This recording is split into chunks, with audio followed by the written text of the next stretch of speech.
Bienvenidos y bienvenidas a Bálsamo en Línea, que es un espacio de propuesta, de reflexión y de ayuda. Muchas gracias por acompañarnos y muchas gracias por hacer posible este espacio de estudio en línea. Bienvenidos al libro de los Hechos. Vamos a ingresar a un momento muy especial, un momento significativo del libro de los Hechos, los viajes misioneros de Pablo. Sin embargo, debemos ingresar una clave de lectura. Todas estas situaciones especiales a través, son narraciones que demuestran lo que está sucediendo. Son como narraciones representativas. En el caso de la conversión de Saulo es una gran narración, es un punto de inflexión en la narración. Sin embargo, es una narración representativa, es decir, que está representando a todos aquellos que se oponían, a lo que sería el Evangelio, se están convirtiendo a la fe de Jesús, y eso es grandioso.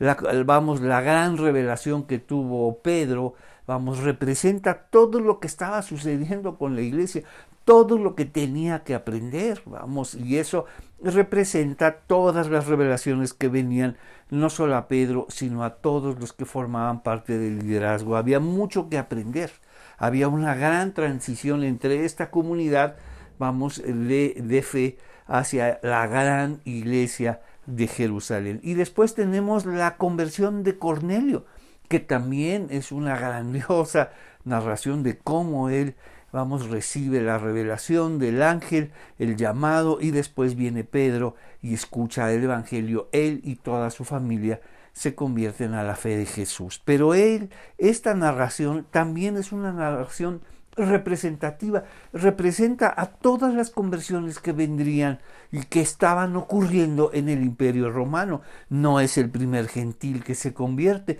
muchos ya lo estaban haciendo.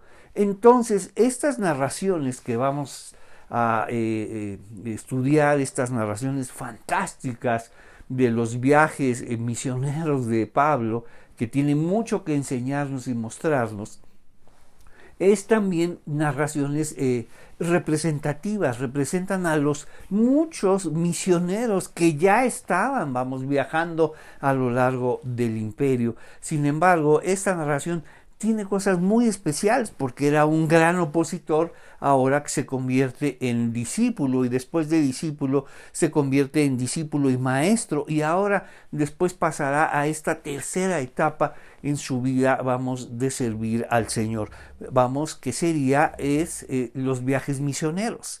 Pero va a ser muy interesante porque vamos a conocer cómo su primer maestro, que es Ananías, finalmente lo instruye, lo bautiza, lo instruye, y después él va a su casa, y después viene otro gran maestro en la vida de Saulo. Así sucede con todos nosotros.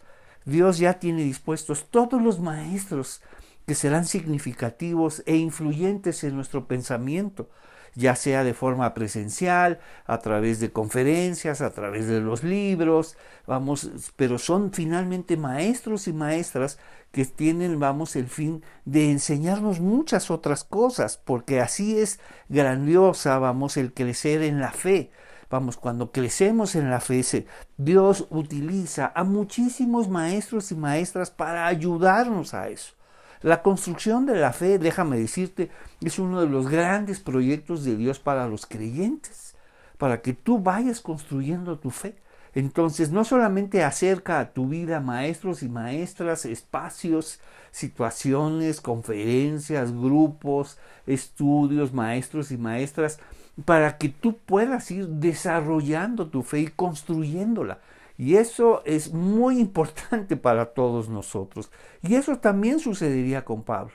Porque vamos a ver que Pablo, en sus biografías, porque no solamente tenemos Hechos 9, Hechos 22 y 26, y también tenemos en sus cartas, hablo de él, que también llamaremos biografías, cuando Filipenses, Gálatas y Primera de Tesalonicenses. Y hay algo muy interesante porque dice: a pesar de que yo antes blasfemaba el nombre el nombre de Cristo, el nombre de Jesús. Ahí está revelando eso. Antes, a pesar de que yo blasfemaba el nombre de Cristo, Él me consideró digno de confianza y me designó para servirlo.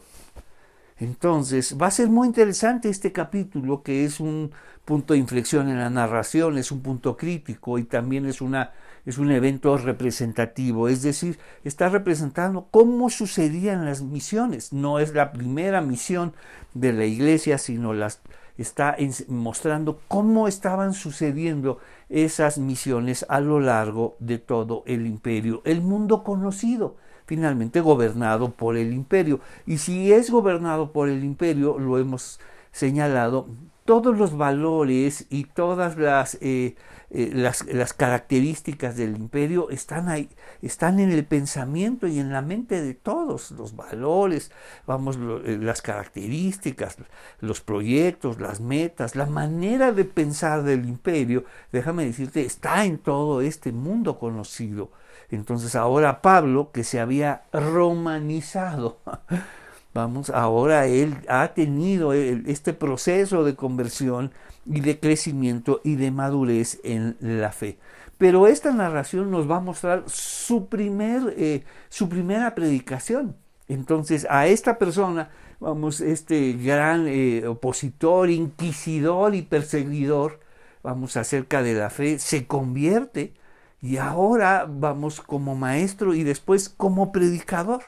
Y es interesante que se conserva esta primera predicación y me parece singular, ver que el que decía, yo antes blasfemaba el nombre de Cristo, el nombre de Jesús, y lo hice y en mi insolencia yo perseguí el pueblo de Dios. ¡Wow!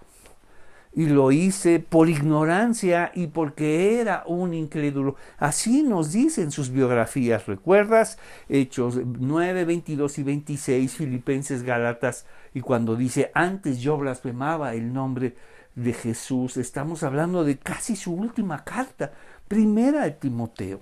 Entonces va a ser interesante qué es lo que dice ahora ese que blasfemaba, cómo ahora habla de Jesús, porque le tocó hacer eso.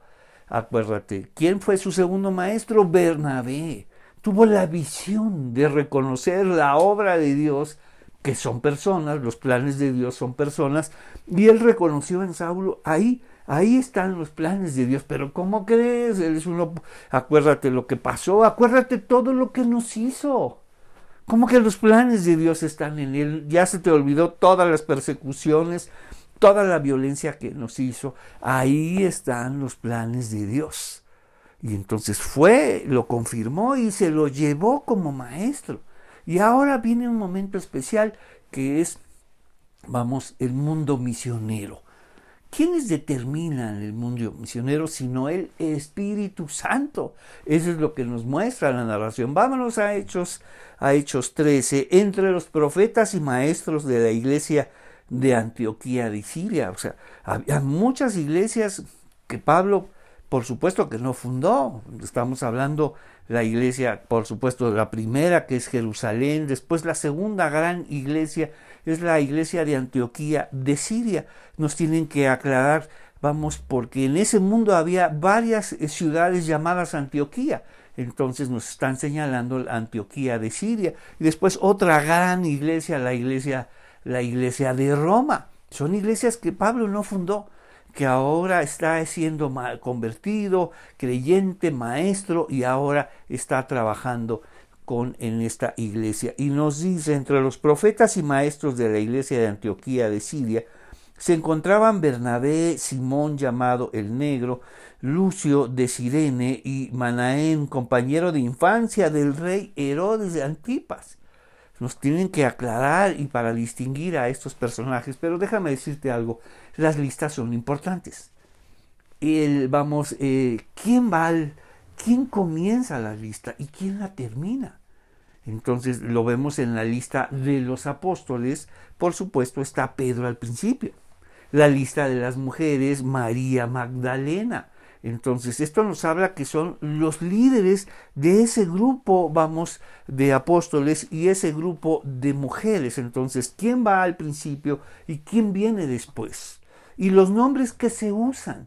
Y esto es lo que nos muestra aquí. Y nos dice Bernabé, Simeón, Lucio, Manaén y luego y Saulo. Entonces, quien comienza la lista es Bernabé y quien la termina es Saulo. Entonces, cierto día, mientras estos hombres adoraban al Señor, ¿qué es lo que estaban haciendo? Sino ayudando, sirviendo, enseñando, nos dice al Señor, y ayunaban. El Espíritu Santo dijo a toda esta congregación. Entonces el Espíritu que habla, que enseña, que muestra, que habla en nombre de Dios, por supuesto. Así, entonces le dijo a estos líderes, estaban ya planeando, el envío de misioneros, de apóstoles. Recuerda, los apóstoles son enviados. Pero ¿quiénes? ¿Quiénes?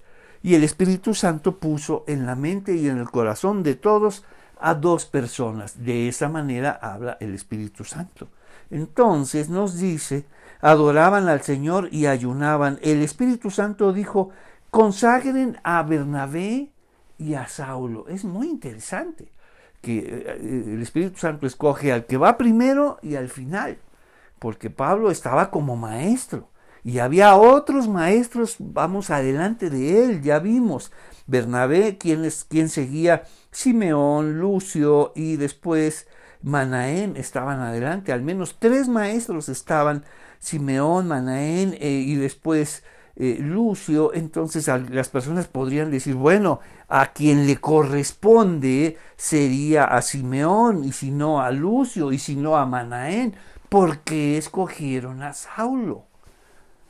A quien le corresponde es a tal y a tal. Y déjame decirte que cuando nosotros dejamos que sea el Espíritu Santo quien guíe y determine quiénes, y aprendemos a reconocer los planes de Dios, que son personas, y los planes de Dios son personas, 2 personas, Bernabé y Saulo. Y eso se lo dijo a todos los líderes, en el corazón, a quienes vamos a enviar. Y por supuesto que todos en su mayoría estaban ciertos que debía ir Bernabé y su discípulo, que es Saulo.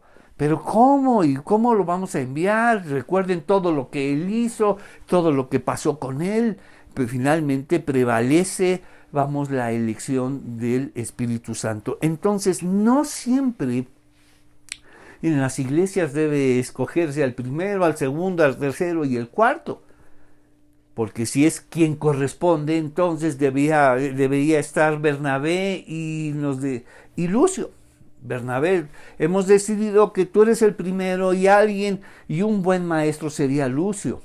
O sería en este caso Manaém, o en todo caso sería Simeón. No, hemos pensado que es tu discípulo llamado Saulo. Ustedes 2 han hecho un muy, muy buen trabajo y Saulo se ha desempeñado. Y si tú consideras que él va a ser, de gran ayuda, a pesar de todo lo que se dice de él y se sospecha de él, bueno, por supuesto que tienes todo nuestro apoyo. Así que después de pasar más tiempo en ayuno y oración, que significa buscar la dirección de Dios. Ayuno y oración es buscar la dirección de Dios. No necesariamente si tomas o no un alimento. Déjame decirte, porque hay quienes ayunan muchísima y lo único que están haciendo es sobreviviendo.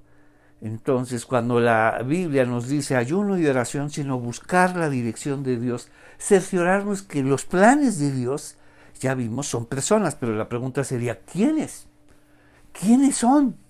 Y para eso es necesario un liderazgo sensible a la voz del Espíritu Santo. ¿Quiénes? Bernabé y Saulo. Entonces, Bernabé y Saulo fueron enviados por el Espíritu Santo. Recuerda, las listas son importantes. ¿Quiénes van primero? ¿Quién segundo y tercero? Aquí nos está diciendo que quien está al frente de todo esto, de este primer viaje misionero, es Bernabé y su discípulo llamado Saulo. Entonces ahí tuvo muchísimo que aprender Saulo. Entonces Bernabé y Saulo fueron enviados por el Espíritu Santo y descendieron hasta el puerto de Seleucía y después navegaron hacia la isla de Chipre.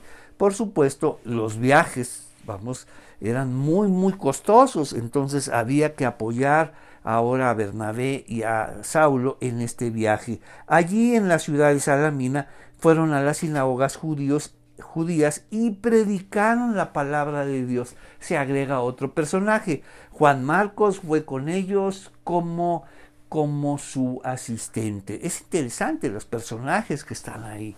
Entonces, ¿cómo se conformó, la lista? ¿Cómo decidió el liderazgo de la comunidad, de Antioquía, de Siria, una iglesia muy importante? Primero la iglesia de Jerusalén y luego la iglesia de Antioquía y más adelante otras iglesias que ya se estaban formando. Recuerda que cuando decimos iglesia, no es una gran comunidad que se concentra en un gran edificio. No, son pequeños grupos, que nosotros entendemos como estudios bíblicos, estudios donde las personas se reúnen a saber y todo lo que se sabe y se conoce de Jesús y sus enseñanzas. Recuerda, estaban los evangelios ya en su tradición oral, que se fueron construyendo a través del Jesús recordado, todo lo que oyeron acerca de Jesús, toda esa enseñanza se estructuró en tradición oral y las personas la enseñaban y repetían. Y todos esos que escucharon a Jesús fueron los maestros de la vida y acciones y palabras de Jesús. Entonces todo eso es lo que se leía en las, y se entendía en estas pequeñas comunidades de fe, estudios bíblicos. Se estaban leyendo las escrituras hebreas, ahora en clave de Jesús. Entonces, ¿cómo lo decidieron? Los planes del Señor son personas y el Espíritu Santo escogió a Bernabé y a su discípulo que estaba hasta el final de la lista. Había 3 maestros antes que él. Mira cómo está decidiendo. ¿Cómo habló? Sino habló al liderazgo y a todos tenían el padecer, el sentir, la seguridad y estaban ciertos que debía ser Bernabé y el que estaba al último de la lista. Así les habló.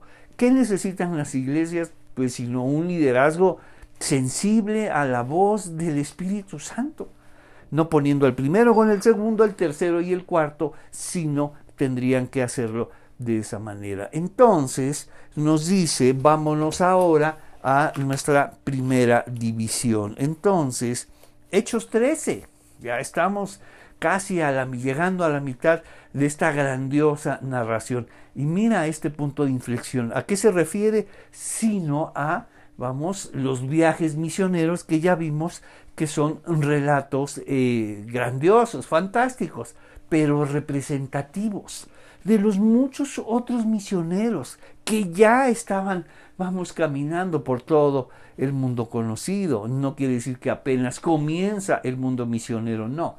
Está representando a todos esos misioneros que finalmente ayudaron a Pablo a que pudiera llegar más lejos. Se construyeron y se levantaron muchas comunidades de fe. Hechos 13, Bernabé y Saulo. ¿Quién va primero? Bernabé. ¿Y quién es su discípulo? Saulo. Entonces, entre los profetas y maestros de la iglesia de Antioquía de Siria se encontraba Bernabé y al final, 3 maestros primero y al final, Saulo. Entonces, ahora viene un cambio significativo. ¿Recuerdas el orden de la lista? Es muy importante, es muy singular. ¿Quién va primero, quién segundo, tercero, cuarto? Y al final, y así escogió el Espíritu Santo, el primero y el último. El maestro y su discípulo, pero antes había 3 maestros listos, capacitados. Entonces las iglesias no deben escoger al que le toca, al que debe, al que le corresponde.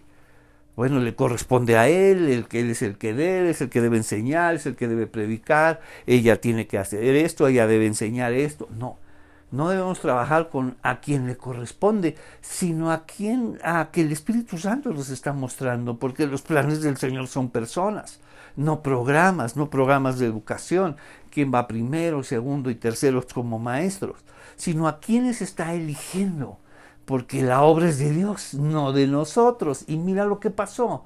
Finalmente Saulo se enfrenta, con un personaje muy significativo, con una autoridad romana, y finalmente exhibió la capacidad de Saulo. Y te voy a explicar lo que hace. En esta exhibición de sabiduría, y de poder de Saulo, Bernabé quedó impresionado. No solamente la autoridad romana, sino hizo, mostrar a este falso maestro que estaba, obstruyendo el mensaje de Dios, lo exhibió finalmente. Pero algo pasó aquí.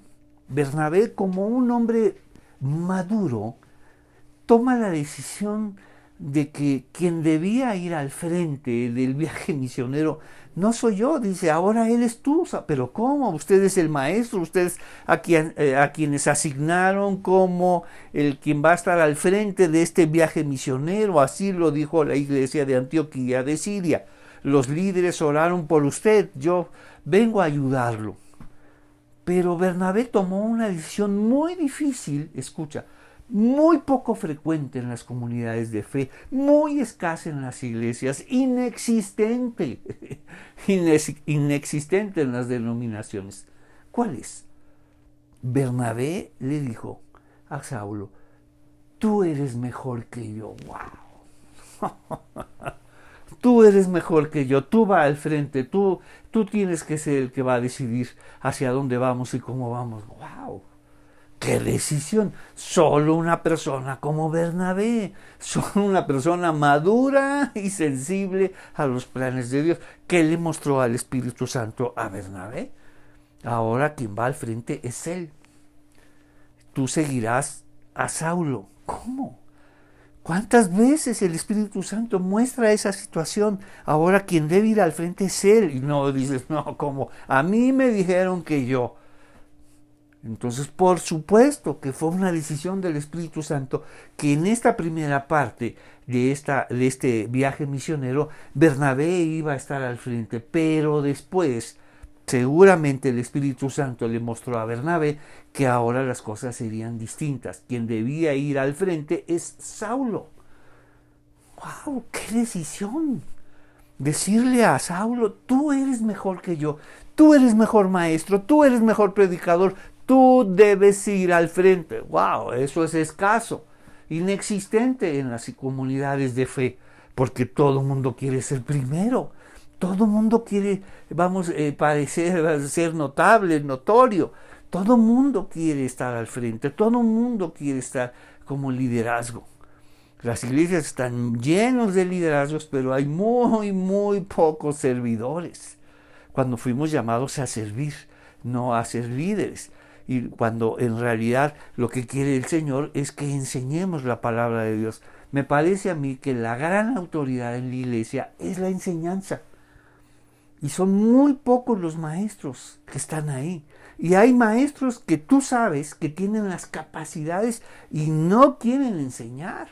Y eso es una situación muy seria. Porque si Dios te llamó a enseñar, como maestro, como maestra, debes hacerlo. Porque ese es el sentido de vida. Y eso es grandioso. Y entonces Bernabé le dijo, tú eres mejor que yo. Probablemente Saulo dijo, no, usted es el maestro, usted es el líder. Pero también, Saulo fue fiel a lo que le estaba mostrando Dios. Pero escucha, qué decisión tan importante y trascendente. Porque todo lo que vino después de esa decisión, recuerda, los planes del Señor son personas. Y eso lo reconoció Bernabé cuando fue por él a Tarso, cuando lo trajo como maestro, en la Antioquía de Siria. Y ahora decirle, tú vas primero, no hombre. Ojalá eso suceda en las iglesias, tú vas primero, tú eres mejor que yo. Como si hubiera competencias, precisamente porque no hay competencias, tú eres mejor que yo, tú debes ir al frente. No, otra cosa sería. Pero como hay competencias, no, pues yo voy primero, a mí me toca, y no, yo estudié esto, y yo debo enseñar esto y acá. A mí me toca, me corresponde, me lo merezco. Los valores del imperio en las iglesias. El que se merece, el que debe, el que ha trabajado, te tiene que costar, todo cuesta, todo esfuerzo, vamos, y dedicación, sí. Eso no significa que no haya esfuerzo y dedicación, vamos, en los planes del Señor. Pero los planes del Señor son personas. Escogió al primero y al último, y ese primero le dice al último, tú vas ahora al frente. ¡Wow! Esto nos habla del liderazgo tan alto que tenía Bernabé. Decirle a otra persona, tú vas al frente y ahora yo te sigo a ti. ¡Qué liderazgo tan grande! Ese es un modelo de liderazgo que debemos atender y seguir con mucho cuidado, y es el deseo de todos que haya Bernabés en las iglesias, que vayan por maestros, establezcan al maestro y después puedan decirle, tú vas ahora al frente. Y nos dice, entonces, versículo 13, escucha. Luego Pablo y sus compañeros salieron de Pablo. ¿Cómo? Ya no es Bernabé y sus compañeros. Ya ni siquiera es Saulo, ahora es Pablo. Seguramente ya no quiso cuando vino este cambio. Dijo, ya no quiero que me llamen Saulo. Ahora usaré mi nombre, griego, mi nombre en este mundo griego. Ya no ya no me llamaré Saulo. Y eso representa un pasado, terrible, que no quiero que confundan las personas. Ahora mi nombre será Pablo, porque visitaremos el mundo griego, el mundo romano, los gentiles, y va a ser mejor para mí como maestro. ¡Wow! Entonces ya no hablamos de Bernabé y Saulo, sino ahora hablaremos de Pablo y sus compañeros. ¡Qué capacidad, qué liderazgo! Un liderazgo que no compite, que no pelea, que no se siente superior y que no tiene miedo de estar en el segundo, tercero, cuarto, tú para allá, y ahora decirle a otro, tú eres mejor que yo y debes ir al frente. ¡Wow! ¡Qué singular situación! Tan escasa y casi inexistente en las comunidades de fe, porque cuando alguien se sabe llamado por Dios, no tiene que competir. Los que no se saben y los que no son llamados por Dios, por supuesto que tienen que competir. En sus marcas, listos, fuera, y el que gane será el maestro, el que gane será el líder, el que gane estará al frente. Esos son los valores del imperio. Dios no pone a competir a nadie. Todo eso tiene que ver con el imperio. Dios no tiene que haber, una pasarela de a ver quién es el mejor maestro para que se gane el lugar y la dignidad de estar al frente de ese grupo. Eso es del imperio. El liderazgo que es sensible al Espíritu Santo reconoce los planes del Señor. Y Antioquía está demostrando un liderazgo sensible al Espíritu Santo, designando a Bernabé y a su discípulo. Y después Bernabé reconoce los planes del Señor en Saulo y dice, tú vas al frente. Único. Por eso es muy importante este capítulo. Es un punto de inflexión. Y solamente los líderes, tan altos como Bernabé, tienen estos momentos tan especiales, tan únicos. Tú vas al frente. Y cuando dejó Bernabé a Saulo y ahora a Pablo al frente, no sabes toda la bendición, tan grande, tan exponencial que hubo en el Imperio Romano. Pero muchos líderes quieren seguir al frente y detienen la bendición para ellos y para los demás. No, a mí me corresponde, ahora soy yo y ahora a mí me tocó, me esforcé, trabajé, estudié. Claro que tenemos que esforzarnos, estudiar y trabajar, y mucho. Y debes siempre estar esforzándote y capacitándose, pero no como una competencia, no para demostrar que eres el mejor, sino eso es para ti. Déjame decirte, las congregaciones Las congregaciones saben muy bien quién se está preparando, quién está estudiando, quién siempre está renovando su enseñanza. Ellos lo saben muy bien. No tenemos que estar diciendo, estoy estudiando aquí, estoy estudiando esto, aquello. Por supuesto que no debemos preocuparnos. Ellos saben muy bien quién hace como que estudia, quién sí estudia y quién sí se está preparando. Las congregaciones saben muy bien quién hace como que sirve, como que ayuda y quién verdaderamente ayuda. Tenemos los liderazgos, vamos, establecidos por la iglesia y los liderazgos establecidos por Dios. Entonces, ¿qué hace ahora? La narración cambia por este liderazgo tan elevado de Bernabé. Tú eres mejor que yo. Esto que pasó con la autoridad romana, este enfrentamiento que tuviste, esto significa que vienen situaciones así. Va a haber muchos enfrentamientos, va a haber muchas situaciones y mucha oposición. Por lo tanto, tú debes ir al frente. Tú eres mejor maestro que yo. ¡Wow! ¡Qué palabras! Tan escasas, tan inexistentes en las comunidades de fe. Luego Pablo y sus compañeros salieron de Pafos en barco rumbo a Panfilia y desembarcaron en la ciudad portuaria de Perge. Allí Marcos los dejó y regresó a Jerusalén.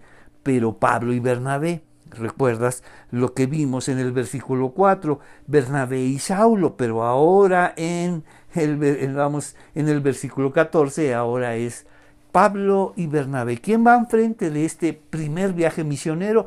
Comenzó Bernabé con su discípulo Saulo. Pero ahora vamos al comienzo, hay una prueba, hay una oposición muy fuerte donde Saulo demostró sus capacidades y su llamado y Bernabé dijo, tú debes estar al frente. Pero Pablo y Bernabé siguieron su viaje por tierra adentro hasta Antioquía de Pisidia. Ya vimos que en ese mundo había varias ciudades llamadas Antioquía. Entonces había que diferenciarlas, Antioquía de Siria y Antioquía de Pisidia. Entonces, el día de descanso, ¿cómo se organizaban? Entonces, cuando llegaban a una ciudad, preguntaban, ¿dónde está la comunidad judía? Está del otro lado del río, atrás, en la montaña, más adelante, al fondo, hasta, vamos, más allá del bosque, ahí está la comunidad judía. Y eso era lo que hacían. Y mira lo que pasó. Ahora vamos a ver a Pablo como expositor, como maestro. No dijo Bernabé, yo voy primero, tú nada más me detienes mi Biblia, me detienes mis apuntes y a mí me toca predicar. No, tú vas primero. Tienes que hacerlo, Saulo. Tienes que hacerlo. Dios te está llamando a esto. Y mira cuando llegan a una sinagoga, mira lo que pasa. El día de descanso fueron a las reuniones de la sinagoga y después de las lecturas acostumbradas de los libros de Moisés y de los profetas, son estas dos divisiones básicas, vamos, del antiguo, de lo que nosotros entendemos como Antiguo Testamento, de la ley, decía Moisés y los profetas. Es como si nosotros dijéramos Antiguo y Nuevo Testamento, ya que leyeron Moisés y los profetas estas dos divisiones fundamentales de su ley. Nos dice, los que estaban a cargo del servicio les mandaron el siguiente mensaje: reconocieron que eran forasteros, que eran judíos, que eran maestros. Entonces dijeron, los que estaban a cargo del servicio les mandaron el siguiente mensaje: hermanos, si tienen alguna palabra de aliento para el pueblo, pasen a decirla. ¡Wow! Mira cómo comienza todo, cómo comienzan las predicaciones de Pablo. Él llegó a una sinagoga, los reconocen como maestros a Bernabé y Pablo y les dicen, bueno, porque así se usaba la forma y el desarrollo del servicio, en una sinagoga es que había lo que son oraciones, alabanzas y había una lectura de la ley, pero después también había una explicación de la ley y probablemente a ellos les pidieron, nos pueden explicar estos textos, vamos, que ustedes que hemos leído aquí a la congregación, porque eso significa sinagoga, con aquellos que se congregan. Entonces, ¿cómo fue? Nadie imaginaba, escucha, lo que iba a pasar a partir de este momento. El maestro tan influyente, el predicador y maestro tan influyente que estaba ahí como discípulo de Bernabé. Bernabé sí lo sabía, sí conocía eso. Aquí están los planes del Señor. Este maestro va a ser muy influyente en todo el mundo conocido. Adelante, Pablo, tú vas primero, tú debes enseñar, tú debes predicar. Y esto es fundamental en las iglesias, que reconozcamos los planes de Dios y digamos adelante, no que estemos compitiendo o impidiendo que muchos, vamos, los que quieran predicar, los que quieran enseñar, porque la obra es de Dios. Pero es que va a enseñar esto y esto. Debemos saber que Dios está al frente, que Dios existe, que el Espíritu Santo existe, y que debemos saber que los oyentes son adultos, no son menores de edad, que qué tal si escuchan cosas extrañas y se confunden de qué estamos hablando, de adultos o de niños. ¿Y qué tal si escuchan cosas extrañas y se confunden y empiezan a tomar malas decisiones para confundirse su casa?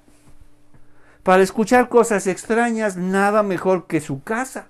Ahí sí, en las casas no sabes lo que se escucha acerca de Dios. Y estamos tratando de decir, no vaya a ser que la congregación se confunda, escuche cosas extrañas. Para escuchar cosas extrañas, extrañísimas, son su casa. No sabes las cosas que dicen de Dios ahí. Y ahí sí no nos alarmamos, no decimos nada. Por supuesto, todo lo extraño, todo lo complicado, todo las enseñanzas más deformadas y más abstractas y oscuras, pues están en las casas, no en las iglesias, por favor. O sea, ¿de dónde viene todos estos imaginarios religiosos? Todas estas enseñanzas fuera de lugar que nada tienen con la palabra de Dios, pues están en las casas. Por eso los creyentes llegan como llegan hacia la casa, por eso a la iglesia, por eso llegan bastante mal y trastornados. No porque estuvieron en una iglesia o en una mala iglesia, no, llegan de su casa. Entonces, si estamos preocupados de qué van a escuchar y que escuchen sana doctrina y no enseñanzas extrañas, esa es una ingenuidad total. Las enseñanzas extrañas que tienen la capacidad para trastornar a una persona sobre las cosas de Dios, recuérdalo muy bien, subráyalo, lo aprenden en su casa, no en otra iglesia o en esas iglesias o en esas extrañas iglesias. No, lo aprendieron en su casa. Mira cómo llegan. Pues nada más habla. ¿Y de dónde aprendiste esta situación tan interesante? En mi casa, mi papá, mi mamá, mis hermanos, mis primos. ¡Wow! Ahí es donde están las enseñanzas extrañas, obscuras. Las enseñanzas que nada tienen que ver con la Biblia, sino más con la tradición y los imaginarios religiosos. Todo lo que sabías de Dios o supuestamente sabías de Dios, te lo enseñaron en tu casa y mira cómo quedaste. Por supuesto. Entonces, ¿qué hace la iglesia sino tratar de restaurar así a una persona muy, muy afectada por todas estas enseñanzas? No son otras iglesias, ¿no? Y esta sana doctrina que hay que cuidarla, porque si no, imagínate una sana doctrina. ¿Recuerdas cómo hablamos de lo que sería tu relación con lo sagrado? Hay que cuidar la sana doctrina, hay que vigilarla, resguardarla. Claro, así ocurre en el mundo religioso. Nosotros somos para lo sagrado, mientras que en el mundo espiritual lo sagrado es para nosotros, la palabra de Dios es para nosotros. La sana doctrina es para nosotros. No, al revés, no hay que cuidarla, resguardarla, vigilarla, que no diga esto y que nadie se salga de este discurso oficial de la sana doctrina. Entonces, ¿Qué fue lo que pasó? Hermanos, si tienen alguna palabra de aliento para el pueblo, pasen a decirla. No. Nadie imaginaba todo lo que iba a pasar a partir de este mensaje, a partir de este momento de Pablo. Mira las cosas. En esa sinagoga de Antioquía de Pisidia, cuando vieron por primera vez a Saulo, ahora a Pablo, a predicar, nadie imaginaba que él iba a trastornar, y recuerda, y muchos como él, iban a trastornar totalmente, al imperio. Iban a cambiar las cosas. Entonces, hermanos, si tienen alguna palabra de aliento para el pueblo, pasen a decirlo. Entonces Pablo se puso de pie, levantó la mano para hacer, que se callaran, y comenzó a hablar. Lo dejaron hablar. Las cosas, mira cómo Dios preparó las cosas.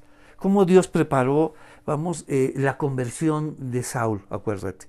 Dios no convierte a nadie, son las personas que se convierten a Dios. Dios no va a violentar la voluntad de nadie, sino se convirtió a la fe de Jesús. Llegó su primer maestro, Ananías, su segundo maestro, Bernabé, y ahora a él le tocó estar al frente de un viaje misionero, y ahora lo vemos ahí en la sinagoga como maestro, y viene a explicar esos textos que se leyeron, y nadie sospecha que los va a leer en una clave totalmente diferente. Va a leerlos en las claves de Jesús. Jesús es el sentido de las Escrituras, Jesús es el propósito de las Escrituras.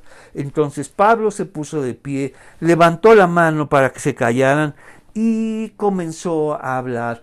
Hombres de Israel, dijo, y ustedes, gentiles, temerosos de Dios, escúchenme. Este es un momento muy importante en la narración del libro de los Hechos. Es un punto de inflexión, un punto crítico.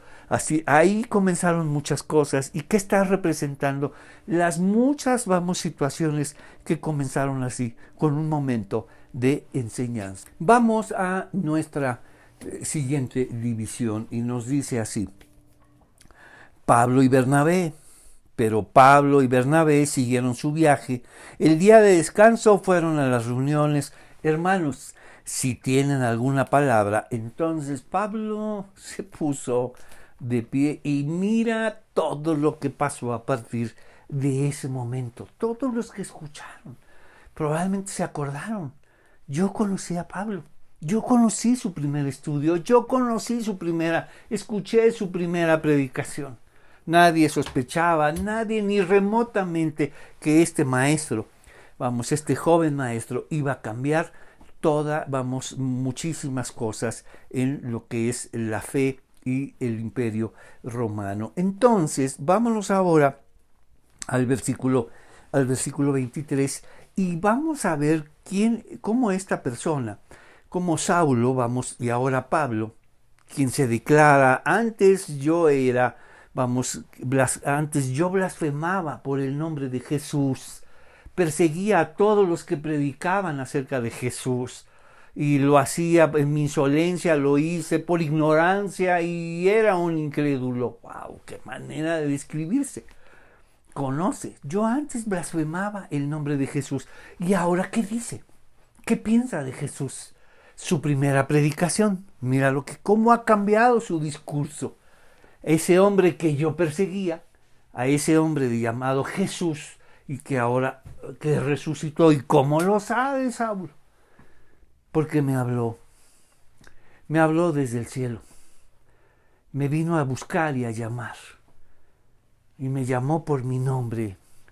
Y solo puede ser alguien que vive, y no solo que vive, sino que está sentado a la diestra de Dios. Entonces, no solo que vive, sino que ahora demuestra que es Dios, y que todo lo que dijo ahora tiene un carácter trascendente, es de consecuencias eternas, todo lo que él dijo. Entonces, versículo 23, y es precisamente, uno de los descendientes del rey David, explica y lee la historia. Todos esos libros que se leyeron, estas lecturas de Moisés y los profetas, ahora las toma y las lee en clave de Jesús. Es uno de esos descendientes de David de quien quiero hablarles, porque la gente sabe que el Mesías venía de un descendiente de David para sentarse en el trono de Israel, y él sería el rey y vendría a liberarnos. Esa era la lectura que tenían. Un descendiente de David que sería rey de Israel, y por fin nos seremos libres. Y mira lo que dice. Y es precisamente uno de los descendientes del rey David, Jesús, el Salvador de Israel prometido. Está diciendo, ese descendiente que esperábamos llegó y se llama Jesús y es nuestro Salvador. Pero ¿cómo? O sea, por supuesto que Pablo sabe la trascendencia de lo que está diciendo.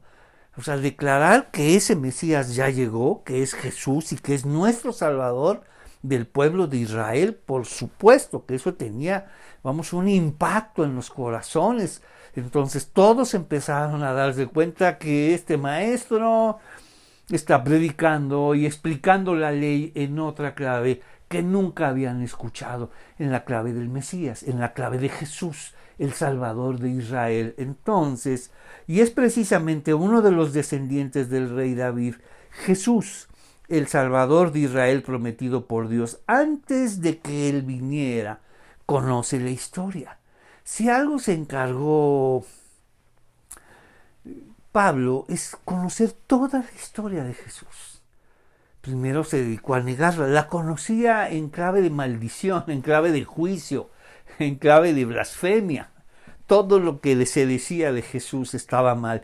Y ahora tuvo que entenderla y conocerla de primera mano. Todo lo que él le decían acerca de Jesús lo negaba, y eso está mal, y por supuesto que es un falso profeta, y por eso murió de esa manera, y qué bueno que murió y lo ejecutaron. Pero ahora que conoce, que se convierte a la fe de Jesús, y ese Jesús, que sabe que murió, le habló y por lo tanto resucitó, y que está sentado a la diestra de Dios, y que es Dios en la persona del Hijo, es el Hijo de Dios, ahora quiere conocer la historia de otra forma. Y por supuesto busca hablar con todos aquellos que conocieron a Jesús. Incluso oyeron a Juan el Bautista, quien preparó el camino del Señor. Y eso sería, para construir su fe personal acerca de Jesús. Y eso es grandioso, porque a través de todo lo que él conoció y descubrió de Jesús, y en colaboración con su médico, viene el Evangelio de Lucas. Entonces, especialmente uno de los descendientes del rey David, Jesús, el Salvador de Israel prometido por Dios. Antes de que él viniera, Juan el Bautista predicaba que todo el pueblo de Israel tenía que arrepentirse de sus pecados y convertirse a Dios y bautizarse. Y seguramente Saulo pensaba comenzando conmigo, arrepentirse de sus pecados. Recuerda, arrepentirse de sus pecados es cambiar su manera de pensar sobre Dios, sobre los demás y sobre uno mismo, y volverse a Dios. Y bautizarse significa una declaración pública de tu fe, de que te has convertido y que ahora ingresas como discípulo. Simplemente bautizarse y nos vemos después, no, ese no era el bautizo. Es una declaración de que ahora te has convertido y te has constituido en discípulo de tal maestro, de tal comunidad. Entonces nos dice, antes de que viniera Juan el Bautista, predicaba todo el pueblo de Israel, tenía que arrepentirse. Toda una revolución de las ideas, toda una revolución en la manera de pensar. No simplemente lamentarse por lo que pasó, no. Hay quienes se lamentan, por todo eso que pasó, pero siguen pensando igual. Entonces, ¿qué es lo que a qué llamó Juan el Bautista? Sino a una revolución, a un cambio en su manera de pensar. La revolución de nuevas y distintas ideas acerca de Dios, una nueva manera de pensar acerca de Dios. ¿Como cuál? La más importante. porque antes la salvación le pertenecía al templo, a la poderosa tradición sacerdotal y a la poderosa tradición, de sabiduría, al templo y a la sinagoga. Ellos decidían la salvación de las personas. Ellos decidían y establecían quién era salvo y quién no. Y ponían todos los requisitos para esa salvación. Y por lo tanto, muy pocos llegaban a esa salvación. La salvación, escucha, de la poderosa tradición sacerdotal, cuando en realidad era la salvación del imperio. Todo, te lo tienes que ganar. Todo, es un trabajo, hay que merecerlo. Entonces, en esa salvación le pertenecía al templo. ¿Y qué hace cuando viene Jesús? Hace responsables a sus oyentes. Tú eres responsable, tú decides si eres salvo o no. ¿Cómo? Pero toda la vida nos han enseñado que es el templo quien decide quién es salvo o no. Es la sinagoga quien decide quién es salvo o no. Es una revolución de las ideas, sobre Dios, sobre la salvación, sobre la fe, sobre la gracia. Te lo tienes que ganar. Esa es la salvación del imperio. Entonces, convertirse a Dios y bautizarse. Cuando estaba en los últimos días de su ministerio, Juan preguntó: ¿creen ustedes que yo soy el Mesías? No lo soy, pero pronto viene y yo ni siquiera soy digno de ser esclavo ni de desatarle las sandalias de sus pies. Para él fue muy importante que Juan, conociera su lugar. Y va a ser muy significativo para él también. Por eso lo habló de esta forma, porque él también va a tener que conocer su lugar. Es Jesús el que lo salva, no Juan el Bautista. Es Jesús quien lo salva, no Pablo. Entonces, hermanos, ustedes, hijos de Abraham, y también ustedes, gentiles temerosos de Dios, nos dice, este mensaje de salvación ha sido enviado a nosotros. La salvación nos pertenece. Dios nos las da y cada uno puede decidirla. Y no el templo y la sinagoga. Ellos son los que deciden si somos o no salvos. Tenemos que hacer ceremonias, requisitos, linaje. Todas las cosas para poder ser salvos. No es así. La salvación les pertenece a ustedes.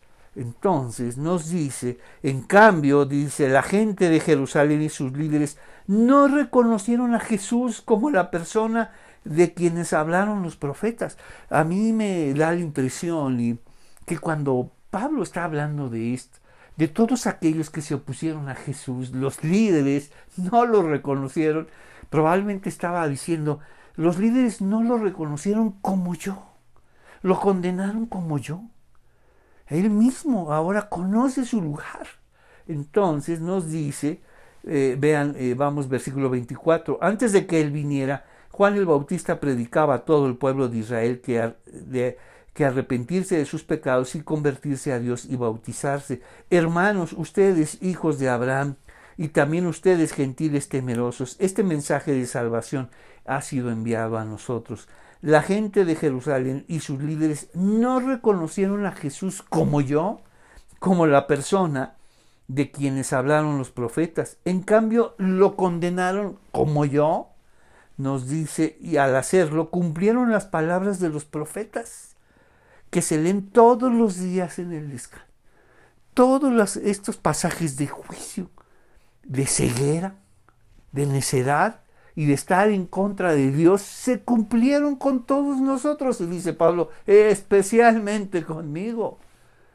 Míralo, cómo debe hablar un maestro. Sabiendo que todos esos pasajes tienen que pasar primero por nosotros. Todos esos que no reconocieron a Jesús comenzando conmigo. Todos esos que condenaron a Jesús comenzando conmigo. Todas estas profecías de maldición contra aquellos que están en contra de Dios, comenzando y siendo yo el primero, él decía, de todos los pecadores, el peor de todos soy yo, porque perseguí a la iglesia de Dios. No reconocí a Jesús. No solo no lo reconocí, lo condené y deseaba que muriera. Y cuando murió finalmente, perseguía a todos aquellos que seguían creyendo en Jesús. Nadie imaginaba que este perseguidor ahora estaba ahí al frente predicando de Jesús. Nos dice: la gente de Jerusalén y sus líderes no reconocieron a Jesús como la persona de quien hablaron los profetas. En cambio, lo condenaron y al hacerlo cumplieron las palabras de los profetas que se leen todos los días de descanso. No encontraron ninguna razón legal para ejecutarlo, pero de cualquier forma le pidieron a Pilato que lo matara. Vaya que averiguó toda la historia, especialmente este momento tan difícil de oscuridad. Él quiso saber todos esos detalles. Una vez que llevaron a cabo todo lo que las profecías decían acerca de él, mira cómo la relectura que hace de los textos que él conocía. Él no estuvo ahí, pero él averiguó con todas las personas que presenciaron, que estuvieron ahí en el juicio con Pilato, todo lo que dijeron, todo lo que sucedió. Y ahora forma parte de su ministerio, de su enseñanza. Ahora puede leer las escrituras de otra manera, como los profetas dicen, como los profetas señalaban.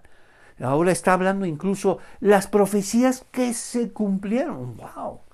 Claro, encontró la clave de lectura para esa ley que él conocía. Esa misma ley lo llevó a perseguir a Dios. Por eso es cómo leemos las escrituras. Por supuesto que él se dio cuenta que la manera en cómo las leía era una forma equivocada. ¿Y cuál es? Persiguió a otros por pensar distinto. Vaya forma equivocada de leer las escrituras. Y ahora entiende que la clave es Jesús. Y nos dice: una vez que llevaron a cabo todo lo que las profecías decían acerca de él, lo bajaron de la cruz y lo pusieron en la tumba. Él averiguó todo lo que sucedió. Habló con todos, habló con los apóstoles, habló con las mujeres, habló con todos los que escucharon y vieron a Jesús, no solamente en su ministerio, sino especialmente el Jesús resucitado. Entonces, y lo pusieron en una tumba, pero Dios lo levantó de los muertos. Y durante varios días se apareció a los que habían ido con él, de Galilea a Jerusalén, y probablemente podemos poner: y yo hablé con ellos. Y ahora puedo saber esto. Nos dice: actualmente ellos son sus testigos del pueblo de Israel. Vaya mensaje, un cambio radical. Antes yo blasfemaba el nombre de Jesús y ahora lo predica. ¿En qué claves? Un hijo de David, el rey de Israel, el salvador de nuestro pueblo. ¡Wow! Solo ocurre eso a través de la revelación de Dios. Hermanos de Israel, cuando se pone y levanta la mano para que lo escuchen. Jesús, el Salvador de Israel. Este mensaje de salvación, no reconocieron a Jesús, en cambio lo condenaron. No reconocieron a Jesús como yo. En cambio lo condenaron como yo. Pero resucitó. Para que todas estas equivocaciones que cometimos con él pudieran restaurarse, pudieran cambiarse. Una nueva oportunidad para creer. Seguramente él entendió. Es una nueva oportunidad para mí, la resurrección. Entonces, vámonos ahora a la última parte y nos dice de esta forma, versículo 32. Ahora nosotros, se incluye, nosotros estamos aquí. Habla de aquellos que lo presenciaron, los testigos de primer orden. Y ahora él dice: aquí estamos. Dice: ahora nosotros estamos aquí para traerles la buena noticia. La promesa fue dirigida a nuestros antepasados y ahora Dios nos las cumplió a nosotros. Claro que es una buena noticia. La resurrección para Pablo fue la mejor noticia de todos. A ese de quien yo blasfemaba y estaba seguro que era un falso maestro, resucitó y ahora se apareció. Y ahora me dio la oportunidad de cambiar, de entender y cambiar mi opinión sobre él.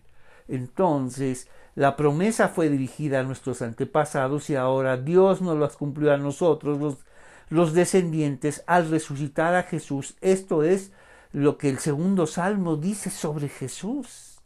Pues Dios había prometido, vamos, levantarlo de los muertos, no dejarlo que se pudriera en la tumba. Entonces, hermanos, escuchen, nadie imaginaba cómo los va a llamar a arrepentirse. No, pero si nosotros formamos parte del pueblo de Israel, y él tiene que, entonces, ahora entiende, muestra que el pueblo de Israel es una señal de algo más grande, que es el pueblo de Dios. Entonces, hermanos, escuchen, estamos aquí para proclamar que por medio de este hombre a quien yo perseguí, Jesús, dice, ustedes tienen el perdón de sus pecados. Todo en él. Entonces, el mensaje es radical. El perdón de los pecados le pertenece a la poderosa tradición sacerdotal y por otro lado a Jesús. Él es el verdadero perdón de nuestros pecados, Jesús. Y vaya que él lo sabe. Si algo necesitaba Pablo era perdón. Si algo necesitaba para todo lo que dijo y todas las palabras que dijo, era entender el perdón de Dios. Si algo necesitaba él para todo lo que hizo y toda la violencia, vamos, que trajo al pueblo de Dios, es perdón. Y por eso lo predica de esta manera. En él tenemos el verdadero perdón, no a través de las ceremonias, no a través de todos estos rituales que no tienen el poder para limpiarnos ni perdonarnos. Son solo señales de quien vino, del verdadero perdón de nuestros pecados, que es Jesús. Entonces, hermanos, escuchen, estamos aquí para proclamar por medio de este hombre, ustedes tienen el perdón de sus pecados. Todo el que cree en él, como yo, todo el que cree en él, como yo, vamos, es declarado justo ante Dios, algo que la ley de Moisés nunca puede hacer. Y ahora lo entiendo, ahora Dios me lo ha mostrado. Yo siempre pensé que la ley por sí misma podía perdonarme, pero no. La ley me enseña a quien puede perdonar mis pecados. La ley en sí misma no tiene el poder para salvarnos, pero sí tiene el poder para señalarme quién es el Salvador. Entonces, todo el que cree en él es declarado justo ante Dios, algo que la ley de Moisés nunca puede hacer. Tengan cuidado y no dejen que las palabras de los profetas se apliquen a ustedes como se aplicaron conmigo, que me convertí en un enemigo de Jesús y Dios en su misericordia, vamos, me abrió los ojos y me enseñó que el equivocado era yo. Entonces, vámonos ahora a la buena noticia de que Jesús resucitó, de la nueva oportunidad para creer. Seguramente pensó que él todo lo que hizo y todo lo que dijo lo condenaría para siempre, pero no.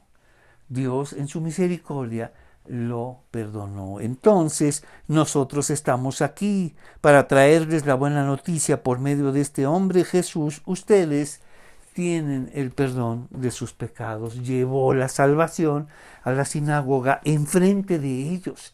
La puso delante de ellos para que ellos decidieran. ¡Qué radical mensaje! ¡Qué cercana es la salvación a nosotros! La puso delante de ellos. Ahora ustedes pueden decidir sobre su salvación, no el templo, no la sinagoga, sino cada uno de nosotros. Entonces, decide por tu salvación. Si no la has decidido, es el momento de hacerlo. ¿Qué te parece si oramos? Señor, te damos gracias esta tarde, gracias por tu bendición. Gracias por esta transformación tan grande que nos enseña esta narración de Pablo ahora en sus viajes misioneros. Tus planes son personas y es grandioso todo lo que sucede alrededor de tus planes. Te pedimos todo esto en el nombre de Jesús. Amén. Que el Señor los bendiga y nos bendiga.